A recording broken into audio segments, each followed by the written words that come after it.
მმართველობის ანგარიშვალდებულებები, გამჭვირვალობა და მოვალეობები, მოსახლეობის ჩართულობა, უფლებები და როლი მუნიციპალიტეტის განვითარებაში. გადაცემა ზუგდიდისთვის. გვისმინეთ და გვიყურეთ. ყოველ ოთხშაბათს 16 საათსა და 16 წუთზე. რადიო ათინათის პირდაპირ ეთერში. FM 105-სა და 9-ზე. გააკეთებედი ზუგდიდისთვის. გააკეთებედი ზუგდიდისთვის. მოგესალმებით, დღეს ოთხშაბათია და ტრადიციულად გელოდებათ გადაცემა ზუგდიდისთვის. ზუგდიდისთვის, რომელიც ეთერში ზუგდიდის მუნიციპალიტეტის მერის მიერ შეზღუდული დროის ფარგლებში გადის. მე ამ გადაცემის წამყვანი სოფი გახუციშვილი გახლავართ და რა თქმა უნდა, აუცილებელია მნიშვნელოვანია თქვენი მაყურებლის საზოგადოების ჩართულობა ამ გადაცემაში. ამისთვის კი აუცილებელია დაგვირეკოთ ნომერზე 5710707 გადაცემის სოლობისა შეგიძლიათ დაასვათ კითხვები, რა თქმა უნდა, თემიდან გამომდინარე, თუმცა დღეს კონკრეტული თემა, როგორც ასეთი არ გვექნება, 2019 წელი უნდა შევაჯამოთ. ასევე შეგიძლიათ ნახოთ ჩვენი ფეისბუქ გვერდი, მოიწონეთ რადიო ათინათი და ლაივის ქვეშ შეგიძლიათ დატოვოთ მოკლე ტექსტური შეტყობინება. ჩვენი დღევანდელი გადაცემის სტუმარი, როგორც ხედავთ, გახლავთ ზუგდიდის მერი ბატონი გიორგი შენგელია. მე კიდევ ერთხელ მოგესალმებით, ბატონო გეგა. მოგესალმები, მივესალმებით თქვენს აყურებელს და მსმენელს. მადლობას გეტყვით სტუდიაში მობრძანებისთვის და პირველი კითხვა, ბუნებრივია მექნება ასეთი. როგორი იყო ზოგადად 2019 წელი ზუგდიდის მუნიციპალიტეტისთვის? 2019 წელიწადი ზუგდიდისთვის იყო ძალიან ბევრი სიახლით აღსავსე წელიწადი და მე ვიტყოდი რომ 2019 წელს ზუგდიდის მუნიციპალიტეტში ყველაზე მნიშვნელოვანი და ყველაზე დიდი ინფრასტრუქტურული პროექტები განხორციელდა თავისი მასშტაბებიდან და მოცულობიდან გამომდინარე.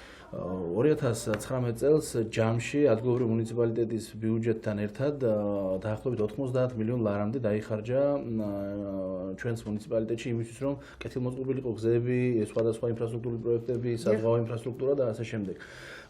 2020 წელს ჩვენ მინიმუმ შევინარჩუნებთ ამ ტემპს და 2020-შიც ზუგდიდს ელოდება ძალიან ბევრი სიახლე, ძალიან ბევრი ინფრასტრუქტურული პროექტი და ძალიან ბევრი სასიკეთო ცვლილება ჩვენი მუნიციპალიტეტის მცხოვრებლებისთვის. რაც შეეხება გზებზე ძალიან ბევრი ვისაუბრეთ და შეგადაში ვისაუბრებთ კიდევაც. პირველი ყველაზე ძალიან ხარ რაც ამ ეტაპისთვის აინტერესებს ჩვენს მსმენელს მაყურებელს ქალაქში მაცხოვრებლებს ეს არის წყალმომარაგება. რა ეტაპზეა? ძალიან ბევრი ამბობს რომ უკვე არის მათ უბანში წყალი, ძალიან ბევრი ამბობს რომ არ არის, ზოგი ამბობს რომ ვარ გადასალევად, ზოგი ამბობს რომ არა ჯერჯერობით. ამ შემთხვევაში როგორ აქვს საქმე? წყალმომარაგების ქსელის ჩართვა მიმდინარეობს ეტაპობრივად. ამ ეტაპზე წყალმომარაგების კომპანიამ, შემსრულებელმა კომპანიამ, აზერბაიჯანულმა კომპანიამ დაიწყო დაერთება გარკვეული აბონენტების. ეტაპობრივად ხდება ჩართვა და 2020 წლის თებერვლის ბოლომდე სრულად მოხდება ზუგდიდში ყველა აბონენტის მიერთება ცენტრალურ წყალმომარაგებაზე. რაც შეეხება იმას, თუ რამდენად არის გამოსადეგი ამ ეტაპისთვის მიწოდებული წყალი, ეხლა ამ ეტაპისთვის ეს წყალი, რომელიც მიეწოდება სატესტოდ მოსახლეობას, არის ტექნიკური წყალი მხოლოდ, მაგრამ ეტაპობრივად ხდება უკვე ამ წყლის ფილტრაცია, დამუშავება და როგორც კი მთელი ქსელი ჩაერთვება მომსახურებაში, ბუნებრივია ეს წყალი გახდება უკვე სასმელად ვარგისი, გაფილტრული, ლაბორატორიულ კვლევებ გავლილი და უკვე მოსახლეობას სრულფასოვნად შეიძლება ისარგებლოს ამ წყლით და სრულად დაიფარება მთელი მუნიციპალიტეტი.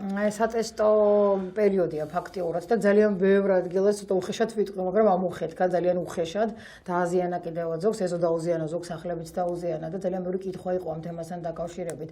ამის მოგვარება როგორ ხდება? ეტაპობრივად თუ მაშინვე არის რომელიმე მობილური ჯგუფი მიდის ადგილზე აგვარებს ამ ყველაფერს თუ როგორ ხდება? რა თქმა უნდა, ზუსტად სატესტო რეჟიმი მაგას ითვალისწინებს, რომ ბუნებრივია ამ მოცულობის სამუშაოებზე, რომ სადაც განხორციელდა დაახლოებით 90 მილიონ ლარის ინვესტიცია, იქ შეიძლება იყოს რაღაც ლოკალური ხარვეზები, რომელიც ამ სატესტო რეჟიმში გამოვლინდება და მოხდება თვითონ კომპანიის მხრიდან ამ დაზიანებების აღმოფხვრა, რათა შემდგომში უკვე სრულფასოვნად მიეწოდოს ჩვენს მოსახლეობას წყალი. ჩვენი მხრიდანაც სანამ ქსელი ბოლომდე გამართული და ეს ხარვეზები აღმოფხვრილი არ იქნება, მანამდე არ მოხდება ჩაბარება, რათა ბოლომდე ვიყოთ დარწმუნებული ქსელის გამართულობაში, რომ შემდგომში მოსახლეობის თვის წყლის მიწოდებას რამე საფრთხე არ დაემუქროს. ლამაზდება ჩვენი ქალაქი ძალიან ბევრი სიახლეები გვაქვს და წინა გადაცემაშიც ვისაუბრეთ ამ თემასთან დაკავშირებით. ალბათ კი არა ასე ნამდვილად ტურისტებისთვის ძალიან მიმზიდველი ხდება ნელ-ნელა ჩვენი ქალაქი ზუგდიდი და ამ მხრივ როგორი პოლიტიკა აქვს ზუგდიდის მერიას, მუნიციპალიტეტს? გეთანხმებით. სიახლეები ხომ არა გაქვთ კიდევ. მადლობა შეფასებისთვის. მე როგორც აღნიშნე, ინფრასტრუქტურული პროექტები, რომელიც ჩვენ განვახორციელეთ, გარდა საგზაო ინფრასტრუქტურისა არის მიმართული იქითკენ, რომ ჩვენ მაქსიმალურად შევძლოთ უფრო მეტი ტურისტის მობილიზება ჩვენს მუნიციპალიტეტში, რათა დამატებით შესაძლებლობები გაჩნდეს ჩვენს ქალაქში თუ სოფელში. რაც შეეხება ახალ ინფრასტრუქტურულ პროექტებს, რომელიც ტურისტების მიზიდველი იქნება, ეს არის პირველ რიგში დასრულებული ბოტანიკური ბაღის მშენებლობა, რომელიც უკვე ჩაბარების სტადიაზეა და მცირე მოცულობის ხარვეზების აღმოფხვრა ხდება კომპანიის მხრიდან და ჩვენ უკვე უახლოეს დღეებში ვუახდენთ ბოტანიკური ბაღის გახსნას და ჩვენს მოქალაქეებს და ვიზიტორებს ექნებათ იმის შესაძლებლობა, რომ საოცრად რეაბილიტირებული და ძალიან ლამაზი ბოტანიკური ბაღი იხილონ. ასევე თქვენ იცით მიმდინარეობს სხვადასხვა ინფრასტრუქტურული პროექტები, მოეწყო საზღვაო ინფრასტრუქტურა, გაუმჯობესდა, ასევე დაიხვეწა იქ არსებული სხვადასხვა სპორტული თუ გამაჯანსაღებელი ინფრასტრუქტურა და ჩვენ მომავალი სეზონისთვის კიდევ უფრო მეტი აქტივობის განხორციელებას გვეგმავთ ზღვის მიმართულებით, რათა ტურისტებისთვის უფრო კეთილმოვაწყოთ ეს ატრაქციები და შესაძლებელი იყოს უფრო მეტი ადამიანის დაინტერესება. ასევე კერძო სექტორის ჩართულობითაც შენდება ძალიან ბევრი სასტუმრო, ძალიან ბევრი სასტუმრო სახლი, რომელიც დამატებით აძლევს ჩვენს ტურისტებს იმის შესაძლებლობას, რომ ზუგდიდში სრულფასოვანი მომსახურება მიიღონ. ჩვენი მთავარი მიზანი, როგორც წინა გადაცემებში ჩვენ ვისაუბრეთ, არის ვთქვათ მესტიის მიმართულებით მოძრავი ტურისტული ნაკადების შეკავება და ამ მიმართულებით ვფიქრობთ, რომ აი ქალაქის გალამაზების კუთხითაც რაღაც გარკვეული სიახლეები შევიტანოთ. ასევე ვგეგმავთ, რაც შეიძლება მეტი ინფორმაციის მოპოვება შეეძლოთ ჩვენი დასასვენებელი ატრაქციების შესახებ ტურისტებს. ამისთვის ჩვენ ქალაქის მასშტაბით ცენტრში უკვე ტენდერი გამოცხადებულია მონიტორების შესყიდვაზე.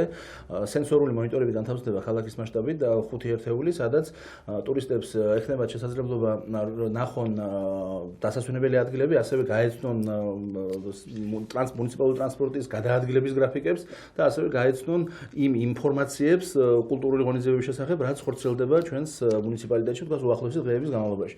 ეს ვიზუალურადაც ძალიან მოუხდება ქალაქს და ტურისტებისთვისაც დამატებით ინფორმაციის გაგების შესაძლებლობა იქნება. ასევე ვამონტაჟებთ ავტობუსების გაჩერებებზე ელექტროტაბლოებს, რომელიც ასევე ინფორმატიული იქნება და მისცემს მოქალაქეებს იმის შესაძლებლობას, რომ დეტალურად გაეცნონ ავტობუსების გადაადგილების გრაფიკს. ამ და მსგავს, ვთქვათ, ვფიქრობთ 2020 წლისთვისაც ელექტრომობილების დამტენის საშუალებების დამონტაჟებას ქალაქის მასშტაბით. თქვენ იცით, რომ ახლა უკვე მასიურად ხდება ელექტრომობილების შესყიდვა და მოსახლეობას დამატებით ჰქონდეს იმის შესაძლებლობა ქალაქის მასშტაბითაც მოახდინოს თავისი სატრანსპორტო საშუალებების დატენვა. ამ კუთხითაც ვფიქრობთ, რომ რაღაც დამატებითი შესაძლებლობები შევქმნათ. ასე რომ ვცდილობთ არ ჩამორჩეთ ამ განვითარების ტემპს და ფეხდაფეხ მივყვეთ იმ სიახლეებს, რომელსაც გვთავაზობს თანამედროვე მსოფლიო. წინა გადაცემის შემდეგ დაისვა ესეთი შეკითხვა და ალბათ ძალიან კარგი იქნება თქვენ თუ გაგვცემთ პასუხს. ნიკოსეული დადიანებში, ნიკოსეული სასახლის, ასე ვთქვათ, რეაბილიტაცია ძალიან მალე დასრულდება. როდის შეძლებს დამთვალიერებელი შესვლას და ნახვას? სამუშაოები, ძირითადად სამუშაოები მანდ უკვე დასრულებულია, უბრალოდ მიმდინარეობს მცირე ტიპის სამუშაოები, რომლებიც უკვე მარტისთვის დასრულდება და ჩვენ ვფიქრობთ, რომ მარტის ბოლოს აპრილის თვეში დაახლოებით ეს ჩვენი ნიკოსეული სასახლე დაიწყოს ფუნქციონირებას და შეღწევადი იქნება ვიზიტორებისთვის. ბატონო, რას ეტყვით ამ შუქნიშნებთან დაკავშირებით? სხვათა შორის ძალიან ბევრს აწუხებს ეს პრობლემა, შუქნიშნების პრობლემა. შეიძლება თუ არა, გვექნება თუ არა ამ კუთხით სიახლეები და როდისთვის არის დაგეგმილი? შუქნიშნებს რაც შეეხება ჩვენ ზოგიერთ ლოკაციაზე ვგეგმავთ დამატებით შუქნიშნების დამონტაჟებას, ამაზე ახლა მუშაობს ჩვენი სატრანსპორტო ჯგუფი, რათა განსაზღვროთ ის ლოკაციები, სადაც უფრო მეტად არის ამის საჭიროება და თქვათ ავარიულად უფრო საშიში გზაჯვარედინებია. ასევე ჩვენ ვფიქრობთ 2020 წელს და ბიუჯეტშიც გათვალისწინებული გვაქვს გარკვეული თანხები შშმ პირებისთვის, თქვათ ხმოვანი სიგნალები დამონტაჟდეს შუქნიშნებზე.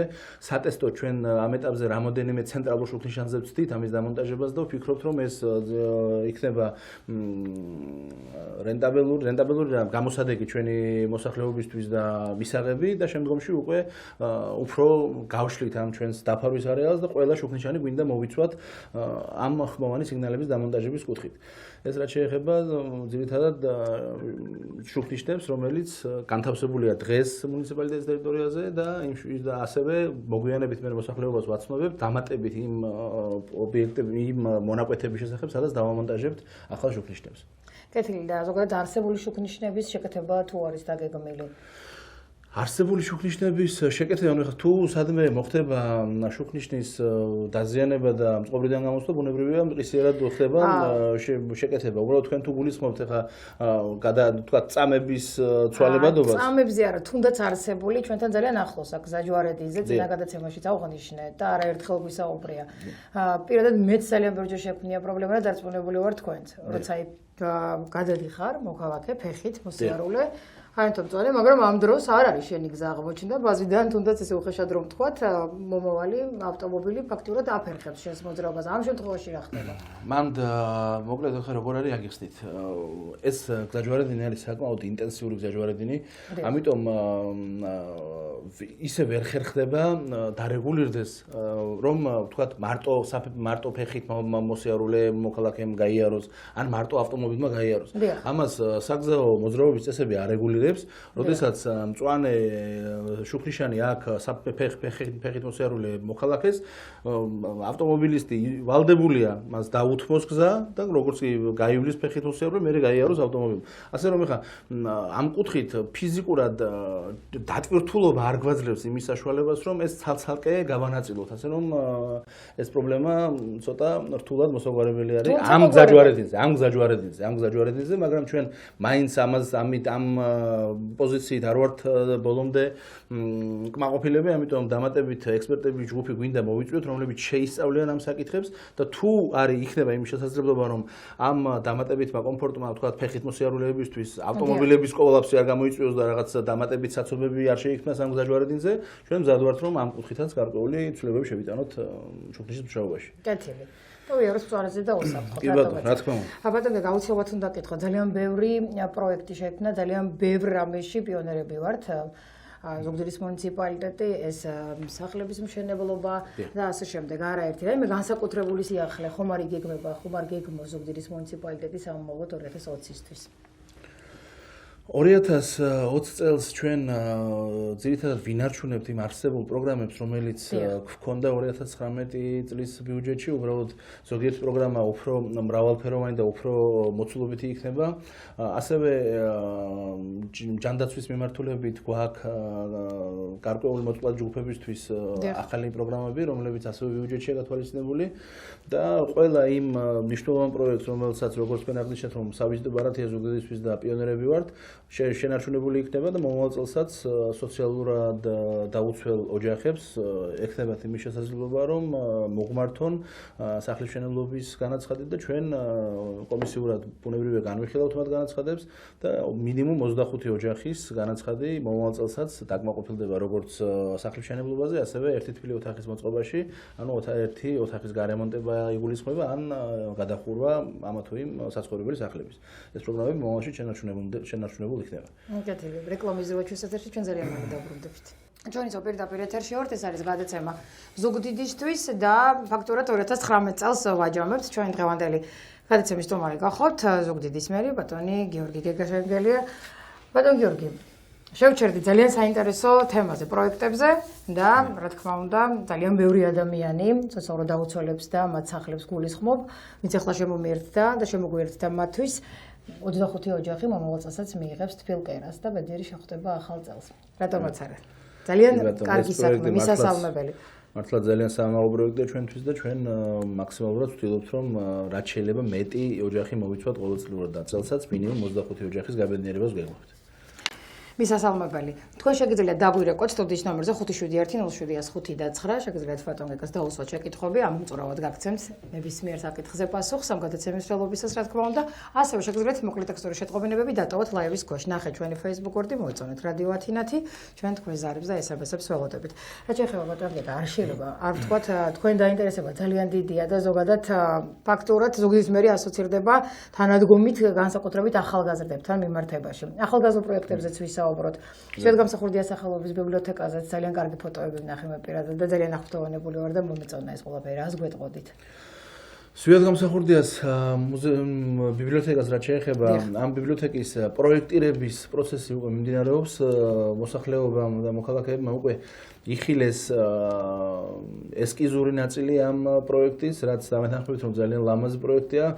ეს პროექტი მოიცავს შენობის შიგნით როგორც მედიათეკას სივრცეებს, სამკითხველო სივრცეებს, კაფე-ბარს, ასევე ახალგაზრდებისთვის დასასვენებელ სივრცეებს და ძალიან ისეთი მულტიფუნქციური ლამაზი ბიბლიოთეკის შენობა ექნება ძალიან მალე ზუგდიდს.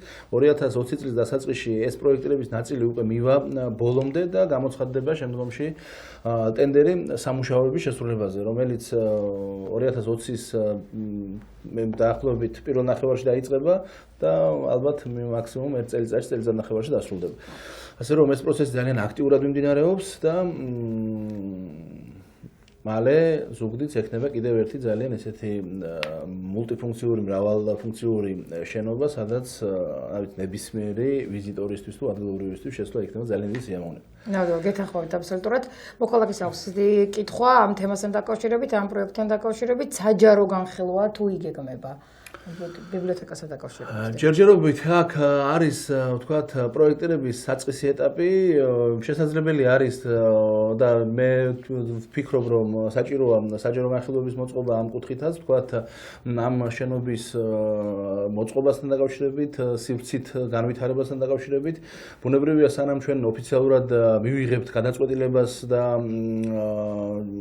გავცემთ ნებართვას უკვე მშენებლობასთან დაკავშირებით, ჩვენ ზუგდიდის საზოგადოებასთან ერთად შევიკრიბებით, ვიმსჯელებთ, ვთქვათ, ამ პროექტის ავკარგიანობაზე და ჩვენი მოქალაქეების აზრიც, პოზიციაც, ვთქვათ, რაღაც გარკვეულ ცვლილებებთან დაკავშირებით მაქსიმალურად იქნება გათვალისწინებული. ბატონგეკა, არ შეიძლება ზოგადად არ შევეხოთ ბიუჯეტს. გვინდა არ გვინდა უნდა შევეხოთ, იმიტომ რომ ბიუჯეტის და ფინანსების გარეშე არაფერი არ გამოდის. ცოტა ნაადრევია ვისაუბროთ იმაზე, რა და რომელ, ასე ვთქვათ, განყოფილებას და ასე ვთქვათ, საქმეს დასჭირდება მეტი თანხა, მაგრამ თქვენ როგორ გონიათ მაინც პრიორიტეტი მომავალი წლისთვის, რომელ სფეროს დასჭირდება მეტი, რომლის შეიძლება მეტი გამოყოთ? მოსჭირდება მეტი დახმარება. წლევანდელი ზუგდიდის მუნიციპალიტეტის ბიუჯეტი, საწყისი ბიუჯეტი იყო 34.9 მილიონი ლარი და ამ წუთისთვის შეადგენს 45 მილიონ ლარზე მეტს, ასე რომ დაახლოებით 10 მილიონ ლარზე მეტით გაიზარდა მთელი წლის განმავლობაში. ეს გამოწვეული იყო ანუ მეტი შემოსავლების მიღებით, ვიდრე ვთქვათ დაგეგმილი იყო. 2020 წლის საწყისი ბიუჯეტი ეხლა ამ დღეებში გადაიგზავნება უკვე საკრებულოზე და საკრებულო მიიღებს საბოლოო გადაწყვეტილებას, შეადგენს დაახლოებით 41 მილიონ ლარს. ანუ ეს იმას ნიშნავს, რომ საწყისი ბიუჯეტი ჩვენ იმაზე მეტი გვაქვს, ვიდრე ვთქვათ წელს გვექნება, უფრო სწორედ ვიდრე წელს გვაქვს. ასე რომ მოლოდინები რომ უფრო მეტი ხარჯვითი მხარეც გვექნება, ესეც არსებობს. ასე რომ ჩვენი ძირითადი პრიორიტეტები არის ისევ და ისევ ინფრასტრუქტურული განვითარება, იმიტომ რომ ძალიან ბევრი არის კიდევ შესაქმნელი ჩვენს მუნიციპალიტეტში და ამ მიმართულებით არის ძირითადი ყურადღება გადატანილი. ასევე ყურადღება არის გადატანილი ახალგაზრდულ განვითარებაზე, განათლებაზე, თქვენ იცით ბიუჯეტის 25%, ცენტრალური ბიუჯეტის 25% არის განათლებაზე მომართული და ჩვენ ადგილობრივი მუნიციპალური ხარჯებითაც ჩვენს ინექციებს ვახორციელებთ ჯანდაცვის სისტემაში და ინფრასტრუქტურული კუთხით, ჯანდაცვის განათლების სისტემაში და ინფრასტრუქტურული კუთხით საკმაოდ ბევრ ინვესტიციებს ვაკეთებთ ადგილობრივ სკოლებში. ასე რომ ეს პროექტიც გაგრძელდება მომავალში. ჩვენთვის ასევე მნიშვნელოვანია ჯანდაცვის სექტორი და სოციალურად დაუცველი ადამიანების ყურადღება. ჩვენ აქ გვაქვს როგორც მდგრადი პროექტები, ვთქვათ, იგივე სახლების მშენებლობის კუთხით, იგივე ვთქვათ სახლების გარემონტების კუთხით, ასევე გვაქვს პროექტები ოპერაციების დაფინანსების, თანადაფინანსების, ერთჯერადი სოციალური დახმარებების და მაქსიმალურად ჩვენი სოციალური ბიუჯეტი მორგებული არის ჩვენი მოქალაქეების მოთხოვნებზე და ჩვენ დაახლოებით 700-მდე ბენეფიციარს მოემსახურეთ მხოლოდ ერთჯერადი დახმარებებით მთელი წლის განმავლობაში.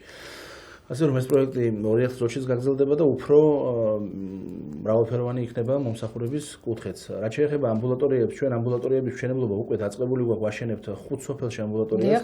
ეს პროცესი წლის ბოლომდე დასრულდება და მომავალ წელსაც ჯანდაცვის სამინისტრო გეგმავს ამბულატორიების ქსელის განვითარების გაგრძელებას და ჩვენს მუნიციპალიტეტში შეირჩევა სოფლები, სადაც ასევე მდგომარეობიდან გამომდინარე, სადაც არის ამის აუცილებლობა და საჭიროება დაახლოებით 5 სოფელში ალბათ ჯერ წინასწარ არ გვაქვს განსაზღვრული, თუმცა რაოდენობრივად იგივე მინიმუმ იქნება, რაც წელს გავაკეთეთ. ასევე იცით, რომ სასწრაფო გადაუდებელი მომსახურების ცენტრი შენდება ლომთათიძის ქუჩაზე, რომელიც სამუშაოებიც მიმდინარეობს და დაახლოებით 60% სამუშაოების 70-მდე უკვე დასრულებულია და 2020 წლის დასაწყისში ეს ცენტრიც შევა ფუნქციონირებას დაიწყებს და ზუგდიდს ექნება სრულფასოვანი სასწრაფო დახმარების ცენტრიც. ასევე აქვე მინდა ყურადღება გამომახვილო იმ ფაქტზე, რომ ჭადრაკის სასახლის მშენებლობა დასრულდა. და 25 დეკემბერს ჩვენ გეგმავთ საზეიმოდ გახსნას ჭადრაკის სასახლის, გვექნება ტურნირი, სადაც იქ მიიღებენ მონაწილეობას მოჭადრაკეები მთელი საქართველოს მასშტაბით. 25-დან 27-მდე იქნება ეს ტურნირი და 25-ში მოხდება ოფიციალური გახსნა ჭადრაკის სასახლის, რაც კიდევ ერთი სავიზიტო ბარათი გახდება ჩვენი მუნიციპალიტეტში. ჩვენი ქალაქი ნამდვილად იმსახურებს ამას. ბატონ გეგა, კითხვა ისევ და ისევ ზუსტად გამსახურდიას ბიბლიოთეკასთან დაკავშირებით, მხოლოდ არსებული ერთადერთი ესკიზი განიხილებაო, თუ სხვა პროექტიც არსებობს? ამ ეტაპზე ესკიზურად ხდება მხოლოდ ამ პროექტის განხილვა, იმიტომ რომ მანამდე იყო, ვთქვათ, რამოდენიმე ვარიანტები შემოთავაზებული, იყო კლასიკური შენობის ვერსიაც, იყო, ვთქვათ, სხვა ტიპის შენობებიც, თუმცა იყო შექმნილი კომისია, რომელმაც იმჟელა, ვთქვათ, არქიტექტურულად ამ პროექტის გამართულობაზე და ვიზუალურად ეს პროექტი, რომელიც ახლა ხორციელდება, იქნა მოწონებული კომისიის მხრიდან და ვიზუალურად იქნება ეს პროექტი განხილული, თუმცა ვთქვათ, შიგნით სრულყოფა და სივრცეების მოწყობის საკითხი როგორანაირად ამაზე შეიძლება ვთქვათ გაიმართოს გარკვეული მსჯელობები და მოსახლებასთან ერთად გადავწყვიტოთ რა სივრცეები დაგჭირდება შიგნით. მოკლედ ბატონ გეგა, ეს წელი ფაქტიურად მიილია და ძალიან გვაინტერესებს რა ეთყვით თქვენ ზუგდიდის მოსახლეობას, რამდენად საინტერესო და უკეთესი იქნება 2020 წელი, რას პირდებით? მოკლედ რომ გითხრათ. კი ბატონო, მოკლედ მე როგორც გადაცემის დაწყებისას აღვნიშნე, ზუგდიდის მუნიციპალიტეტისთვის 2019 წელი იყო ერთ-ერთი მნიშვნელოვანი წელიწადი ინფრასტრუქტურული განვითარების კუთხით. უპრეცედენტოდ დიდი რესურსების მობილიზება მოხდა ამ წელიწადს. 2020 წელსაც ეს აღმშენებლობის ტემპი გაგრძელდება და მინიმუმ შენარჩუნებული იქნება. მე მინდა ხაზი გავუსვა, რომ წელს ზუგდიდში დაახლოებით 24 კილომეტრამდე საგზაო ინფრასტრუქტურა მოეწყო და დაახლოებით 40-მდე ქუჩის მოასფალტება მოხდა. ეს პროცესი გრძელდება. ეხლა 10 ქუჩაზე მოხდება კიდე დამატებით ასფალტის საფარის დაგება. ეს პროცესები 2020-ის ბოლომდე გაგრძელდება და ამის გარდა, ვთქვათ, სხვა მიმართულებებითაც მიმდინარეობს ინფრასტრუქტურის სამუშაოები. თეატრი ძალიან მნიშვნელოვანია. მაგის თვამიდოდა ზუსტად, რომ თეატრის სამუშაოები დასრულდება 2020-ის დეკემბრისთვის და ზუგდიდს ექნება 570 მაყურებელზე გათვლილი თანამედროვე ტექნოლოგიებით აღჭურვილი თეატრი, რაც დამერწმუნებით, რომ ძალიან მნიშვნელოვანია ჩვენი მუნიციპალიტეტში. ასევე სტადიონის სამშენებლო სამუშაოები მიმდინარეობს, რომელიც ასევე 2020 წლის დაახლოებით ზაფხულის ბოლოს დასრულდება. ყინულის სახლი არ გამოგვჭირს ბატონო, ძალიან აინტერესებს ყინულის სახლზე, როგორც იყო საუბარი, მოხდება დემონტაჟი და გადატანა ბენდელიანის ქუჩაზე ყოფილი კომკავშირის პარკის ტერიტორიაზე. და აქ აშენდება ხუთვარსკვლავიანი ბრენდული სასტუმრო, რომელიც ზუგდიდს ასევე ძალიან დაამშვენებს და დამატებითი შესაძლებლობა იქნება ტურისტების მოზიდვის კუთხით. ძალიან კარგი. ეს არის ძირითადი სიახლეები და ძირითადი მოლოდინები, რაც გაგვაჩნია. დანარჩენი 2020 წლის განმავლობაში კიდევ რაღაც გარკვეულ სიახლეებს შევთავაზებ ჩვენს მოქალაქეებს, როგორც კი გვექნება ამის შესაძლებლობა. ბატონო, კითხვა აქვთ ასეთი ონკოდაავადებულთათვის თუ არსებობს რაიმე პროგრამა, თუ არის გათვალისწინებული ბიუჯეტში მომავალი წლისთვის? ონკოდაავადებულებთან მიმართებაში ჩვენ ძირითადად ვაფინანსებთ სკრინინგის ნაწილს. თქვენ ახლა იცით, რომ სკრინინგ ცენტრი გაიხსნა გამსახურდიას ქუჩაზე და ეს ძალიან კარგი შესაძლებლობაა ზუგდიდებისთვის, რათა დროულად მოხდეს პრევენცია ამ ძალიან უბედური ავადმყოფობის, ესე ვთქვათ. ჩვენ ვაფინანსებთ სკრინინგის ნაწილს, იმ ნაწილში შევდივართ, სადაც თქვა ჯანდაცვის პროგრამები არ მუშაობს. სხვა მიმართულებით ასევე გვაქვს ონკოდაავადებების დაფინანსება, უბრალოდ გააჩნია, თქვა, რაღაცა სტადიებს, ესე ვთქვათ. და 1000 ლარის ფარგლებში ამ მიმართულებასაც ვაფინანსებთ. ახლა 1000 ლარი არ არის ის თანხა, რომელიც შეიძლება, თქვა, ამ ავადმყოფობასთან ბრძოლას გაუმკლავდეს, მაგრამ ჯანდაცვის სამინისტროს პროგრამებთან ერთად ესეც დამატებითი შესაძლებლობა არის ჩვენი მოქალაქეებისთვის, რათა შევძლოთ ამ ავადმყოფობასთან კიდევ დამატებით ბრძოლა. ბატონო, ბოლოსკენ გკითხავთ, აი, პრიორიტეტი თქვენი, როგორც ქალაქის მერის 2020-ისთვის. ჩემი პრიორიტეტი არის პირველ რიგში ჩვენი მოქალაქეების კეთილდღეობა და ამისთვის ვაკეთებთ ყველა იმ მნიშვნელოვან პროექტს თუ პროგრამას, რომელიც ხორციელდება ჩვენი მუნიციპალიტეტის მასშტაბით. ჩვენი პრიორიტეტი არის ის, რომ 2020 წლის ბოლოს ზუგდიდში საგზაო ინფრასტრუქტურა იყოს უფრო კეთილმოწყობილი და ახლა თქვენ ხედავთ ცენტრალური მაგისტრალები არის ძალიან მძიმე მდგომარეობაში. ჩვენ პარალელურ ეტაპში მოვახერხებთ ამის აღდგენას. ასევე 2020 წლის ბოლომდე ყველა მრავალბინიანი საცხოვრებელი კორპუსი უნდა იყოს გადახურული, ისე რომ ადამიანებს არ ქონდეთ იმის შიში, რომ წყალი ჩამოუვათ. ასევე არის პრიორიტეტი ეზოების კეთილმოწყობა. ზუგდიდში უნდა მოხდეს ყველა მრავალბინიანი საცხოვრებელი კორპუსის ეზოების კეთილმოწყობა. ეს პროცესი უკვე დაწყებულია და ძალიან მაღალი ტემპით გაგრძელდება 2020 წელს. ასევე მნიშვნელოვანი პრიორიტეტი არის დევნილების განსახლების საკითხი. თქვენ იცით, ივნისის თვეში დაახლოებით მოხდება 360 ოჯახის საცხოვრებელი ბინებით დაკმაყოფილება და აქ ჩვენ აქტიურად ვართ ამ პროცესებში ჩართული და ვცდილობთ მაქსიმალურად გავითვალისწინოთ ჩვენს მუნიციპალიტეტში მცხოვრები დევნილი მოსახლეობის ინტერესები. მე ხშირად ვამბობ ამას, რომ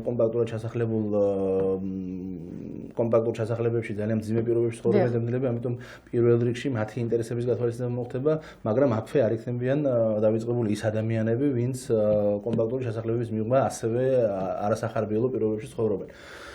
ეს არის ძირითადი პრიორიტეტი. ასევე ერთ-ერთი მნიშვნელოვანი პრიორიტეტი არის იმ მიღწეული შედეგის შენარჩუნება, რომელიც ჩვენ მივიღეთ ფაროსანასთან ბრძოლის სახით 2019 წელს. ჩვენმა მოსახლეობამ 2019 წელს მიიღო უფრო მეტი თხილის მოსავალი, ვიდრე ეს იყო წინა წლების განმავლობაში. ეს პროგრამები შენარჩუნდება მომავალ წელსაც. ჩვენ კიდევ უფრო გავაძლიერებთ ამ კუთხით მუშაობას, რათა იმ ისტორიულ ნიშნულამდე მივიდეთ და გავაუმჯობესოთ ის ნიშნული, რომელსაც ვიყავით თხილის მოსავლის კუთხით, რამე თუ ეს არის ერთ-ერთი დამატებით შემოსავლის წყარო ჩვენი მოსახლეობისთვის და ერთ-ერთი ძირითადი მამოძრავებელი. თქვენ იცით, რომ ეს ამ ინდუსტრიიდან ყველაზე დიდი რესურსების მობილიზება ხდება ჩვენს მუნიციპალიტეტში. ასე რომ ეს არის ის მნიშვნელოვანი საკითხები, რომელზეც ჩვენ 2020 წელშიც გავაგრძელებთ მუშაობას. წარმატება მინდა გისურვოთ, ის გადაგვრჩენია, რა თქმა უნდა, დავასრულოთ გადაცემა, თუმცა რადგან ეს 2019 წლის შემაჯამებელი გადაცემა, ამ წელს ფაქტურად ბოლო გადაცემა, შეგვიძლია ვისარგებლოთ შემთხვევით და წინასწარ მივულოცოთ დამდეგიშობა ახალი წელი ჩვენს მაყურებელს. რატომაც არა. ვილოცავთ, გილოცავთ ყველას დამდეგ შობა ახალ წელს, გისურვებთ, რომ 2020 წელიწადი ყოფილიყოს ბედნიერების, სიკეთის, წარმატების და ყოველივე საუკეთესოს უნდაინ თქვენი ოჯახებისთვის. მადლობა იმისთვის, რომ 2019 წელს ჩვენთან ერთად იყავით ჩართულები იმ პროცესებში, რომელ პროცესებიც გამოვიარეთ და 2020 წელიწადსაც ჩვენ ერთად ერთმანეთის გვერდ შევეცდებით რომ კიდევ უკეთესი და უფრო კეთილმოწყობილი გავხადოთ ჩვენი მუნიციპალიტეტი. მადლობას გეტყვით კიდევ ერთხელ მობრძანებისთვის. ძალიან ბევრი რამ გაკეთდა 2019 წელს ჩვენს მუნიციპალიტეტში, ჩვენს ქალაქში. ნამდვილად არ ჩამოვთვლი, რადგან უკვე საეთერო დრო ამოიწურა. ძალიან ბევრი შეიძლება ვისაუბროთ უსასრულოდ იმაზე, რაც გაკეთდა და იმაზე, რაც აწი შეიძლება გაკეთდეს. ძალიან აუცილებელია მოსახლეობის ჩართულობაც. ერთად ნამდვილად ძალიან ბევრი რამე გამოგვივა ზუგდიდისთვის. ეს იყო გადაცემა ზუგდიდისთვის. მე ამ გადაცემის წამყვანი სოფია ხუთიშვილი გახლავართ და გემშვიდობებით ნახვამდის. თვითმმართველობის ანგარიშვალდებულებები, გამჭვირვალობა და მოვალეობები. მოსახლეობის ჩართულობა, უფლებები და როლი მუნიციპალიტეტის განვითარებაში. გადაცემა ზუგდიდისთვის. გვისმინეთ და გვიყურეთ. ყოველ ოთხშაბათს 16 საათსა და 16 წუთზე. რადიო ათინათის პირდაპირ ეთერში. FM 105.9-ზე. გააკეთე მეტი. ზუგდიდისთვის. გააკეთე მეტი.